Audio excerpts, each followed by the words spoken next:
आज हम देखेंगे फिजिक्स में एम्पियर का परिपथीय नियम, जो कि 5 मार्क्स में आता है। कभी कभी एम्पियर का परिपथीय नियम 2 मार्क्स में पूछ लिया जाता है। बोल दिया जाता है कि एम्पियर की परिपथीय नियम के बारे में लिखिए या बताएं। तो जब 2 मार्क्स में पूछे एम्पियर का परिपथीय नियम, तो बस हम इसका यहाँ तक डिफिनीशन और जो सूत्र है उसको लिख के छोड़ देंगे, यानी यहाँ तक हम लिखेंगे। पूछे कि एम्पियर का परिपथीय नियम क्या है, तो लिखेंगे एम्पियर के परिपथीय नियम के अनुसार किसी बंद वक्र के लिए चुंबकीय क्षेत्र B का रेखीय समाकलन बंद वक्र द्वारा घिरी हुई धारा I का म्यू नॉट गुना होता है। लिखेंगे बंद वक्र का चिन्ह है B इंटू डी एल बराबर म्यू नॉट इंटू I। इतना लिख देंगे तो हमको 2 मार्क्स मिलेगा। यही जब 5 मार्क्स में बनाना होता है तो हमको ही पूरा सॉल्व करना पड़ता है। तो देखिए 5 मार्क्स में रहे तो हम कैसे बनाएंगे, 2 मार्क्स में रहे तो यहाँ तक बना के हम छोड़ देंगे, फिगर बनाना तो हम फिगर बना देंगे। लेकिन 5 मार्क्स में आ जाए तो लिखेंगे पूरा एम्पियर का परिपथीय नियम। एम्पियर के परिपथीय नियम के अनुसार किसी बंद वक्र के लिए, यह हमारा बंद वक्र है, जो समाकलन का चिन्ह ऐसे करके चिन्ह दिया गया है, यह हमारा बंद वक्र है। किसी बंद वक्र के लिए चुंबकीय क्षेत्र B का रेखीय समाकलन, ये बंद वक्र का रेखीय समाकलन है। रेखीय समाकलन बंद वक्र द्वारा घिरी हुई धारा I का म्यू नॉट गुना होता है। धारा I का म्यू नॉट गुना होता है। उसके बाद हम एक फिगर बनाएंगे। यह हमारा चालक तार है। चालक तार से धारा I प्रवाहित हो रही है। धारा I प्रवाहित हो रही है तो यहाँ पर एक चुंबकीय क्षेत्र उत्पन्न हो जाता है। एक चुंबकीय क्षेत्र उत्पन्न होता है और यह चुंबकीय क्षेत्र संकेंद्रीय वृत्त के रूप में बन जाता है। इस तरह से संकेंद्रीय वृत्त का मतलब होता है यदि सभी वृत्त का केंद्र एक ही हो, तो इसी को हम संकेंद्रीय वृत्त बोलते हैं। सभी वृत्त है, इसमें 3 वृत्त बन रहा है, हम कई वृत्त भी बना सकते हैं। तो सभी वृत्त का केंद्र एक ही है तो इसको हम संकेंद्रीय वृत्त बोलते हैं। इसी केंद्र से कुछ दूरी पर एक बिंदु हम P लेंगे, यहाँ पर P लिए। तो ये बिंदु जो P है, P से वेक्टर B जो है एक चुंबकीय क्षेत्र की दिशा को दर्शाता है। चुंबकीय क्षेत्र है और बिंदु P पर dl जो है एक अल्पांश लंबाई है। यहाँ पर एक माने है बिंदु P पर dl अल्पांश लंबाई माने हैं, चालक तार होगी। और चालक तार को हम xy माने हैं। इसका प्रूफ में देखेंगे। माना असीमित लंबाई का एक चालक तार xy है। इस चालक तार को हम जितना भी लंबाई लेना चाहे हम ले सकते हैं। कोई जरूरी नहीं कि इतना ही लंबाई का लेंगे, बड़ा छोटा जितना ही बड़ा लेना है हम ले सकते हैं। तो माना असीमित लंबाई का चालक तार xy है। xy जो है असीमित लंबाई का एक चालक तार है जिससे धारा प्रवाहित हो सकता है। एक चालक तार होता है, एक अचालक तार होता है। चालक का मतलब जिससे धारा प्रवाहित हो सकता है। तो हमारा चालक तार है xy, जिसमें I एम्पियर की धारा प्रवाहित हो रही है। इसमें एक धारा प्रवाहित हो रही है, धारा जो I एम्पियर की है।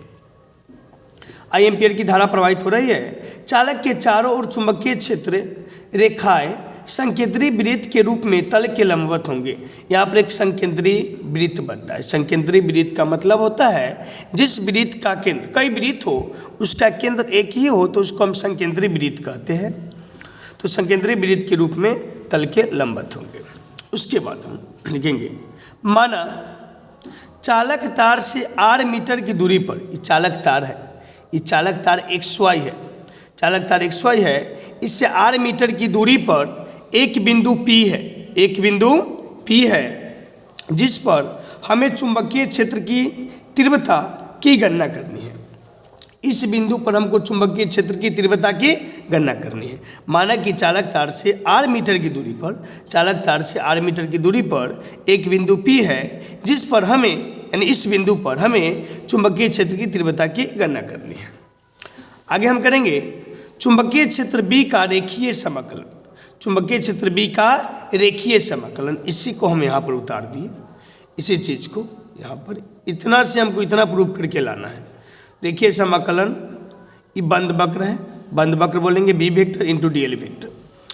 यहाँ पर बीच में डॉट है, b vector dot D L vector को हम लिख सकते हैं, बंद वक्र इसी तरह से रहेगा, B vector dot D L vector को B D L cos theta हम लिख सकते हैं, B D L cos theta, यहाँ पर है B D L cos theta. उसके बाद यहाँ पर देखना है थीटा इक्वल टू 0 लेंगे, क्यों लेंगे? क्योंकि बी चुंबकीय क्षेत्र बी और डी एल एक ही दिशा में है, चुंबकीय क्षेत्र बी जो है बी और डी एल दोनों एक ही दिशा में, अल्पांश लंबाई डी एल और चुंबकीय क्षेत्र बी दोनों एक ही दिशा में है, इसलिए हम थीटा इक्वल टू 0 लेंगे।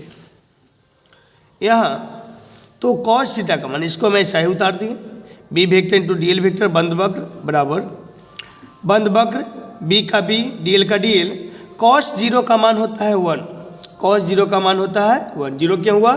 तो इतना याद रखें क्योंकि बी तथा चुंबकीय क्षेत्र बी और डी एल एक ही दिशा में है, इसलिए थीटा का मान यहाँ पर 0 हुआ।